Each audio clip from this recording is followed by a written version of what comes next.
आप 8 साल के बाद परदेश से आए हैं, आपको कैसा महसूस हो रहा है? इतना खूबसूरत और इतना बड़ा घर।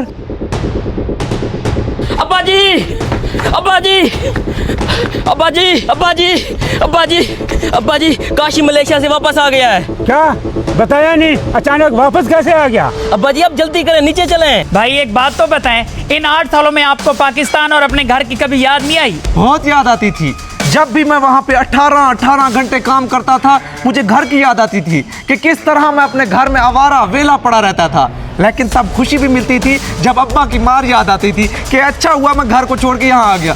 अब्बा, अब्बा कहाँ है? मैं आ गया बेटा।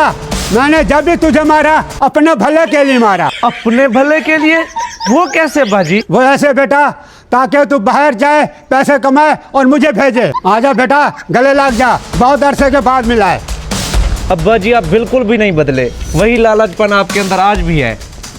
भाई हमारे लिए क्या ले आए हो बाहर से? ये सिर्फ मेरे कपड़े हैं भाईजान, कुछ भी नहीं ले आया। अच्छा ठीक है, मैं पहन लूंगा, कोई मसला नहीं है।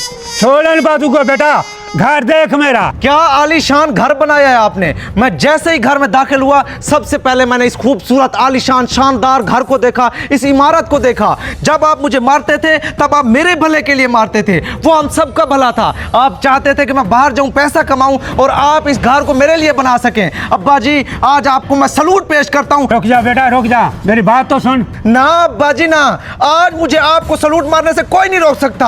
आपकी खिदमत को, आपकी ईमानदारी को, आपकी मोहब्बत को मैं आज सलूट मारता हूं। एक वक्त था जब हम खेतों में वॉशरूम करने जाते थे, लेकिन आज आपने घर में ही वॉशरूम बना दिया। मैं आपको सलूट क्यों ना मारूं? अब्बा जी ये देखें, ये आलीशान घर। एक वक्त था कि हम पेड़ों की छांव में बैठते थे, हमें कुत्ते भौंकते थे, लेकिन आज हम एसी में घर में बैठेंगे, पंखा लगा होगा। अब्बा जी मैं आपको सलूट क्यों ना मारूं? सलूट बेटा बात तो सुन मेरी। बेटा तेरी बातें सारी ठीक हैं, मगर ये घर मेरा है। जी जी अब्बा जी, किसने कहा ये आपका घर नहीं है? जब मैं गया था वहां पे तब भी मैं आपका बेटा था, जब मैं वहां पे मेहनत कर रहा था तब भी मैं आपका बेटा था, और मेरी कमाई आपकी ही कमाई है। जब मैंने आपको पैसे भेजे समझे वो आपके ही पैसे थे। अगर ये घर मेरा है तो ये घर आपका ही है। ओ बेटा ये घर मेरा है, तेरे लिए नहीं बनवाया, मैं अपने लिए बनवाया है।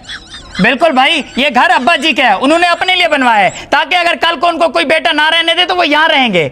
मलिक साहब जमीन को पानी लगा दिया है। चलो ठीक है, हाँ बेटा तुम्हें जमीनें दिखाते हैं। ये देख बेटा, 5 एकड़ जमीन हमारी है। घर बनाने के बाद जो पैसे भेजता था ये जमीन ली है। अच्छा ठीक है अब्बा जी, गर्मी बहुत अच्छा हूँ, मैं चल के बात करते हैं। अब्बा जी ये बोरंग किसका है? ये भी अपना है। ये भी अपना है? अब्बा जी वैसे आपको मानना पड़ेगा, बेशक आपने मेरे लिए घर नहीं बनाया लेकिन ज़मीन लेके रख दी ताकि मुस्तकबिल में मुझे कोई परेशानी ना हो। भाईजान हम खाद वाले हैं। खाद वाले? जी जी मलिक साहब ये खाद वाले हैं, हमने इनसे खाद ली थी 3 लाख देने इनके। बेटा काशी दे इनको 3 लाख। मैं दूं? अच्छा ठीक है, ज़मीन तो वैसे मेरी है, दे देता हूँ। ये ले भाई। बेटा तुझे एक बात बतानी थी, ये जमीन तेरे भाइयों के नाम है, तेरी नहीं है। हाँ तेरे को और चीज दिखाता हूँ।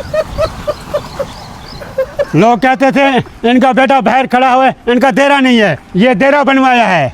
वाह बाजी वाह, आपने अपने लिए देरा भी बनवा लिया, लेकिन मेरे लिए कुछ बनवाया है आपने? बेटा तुम्हारे लिए ही सोच रहे थे, अभी तू अचानक घर आ गया। अब तुम दोबारा वापस जाओ, पैसा कमाओ और तुम्हारे लिए कुछ बनाएंगे।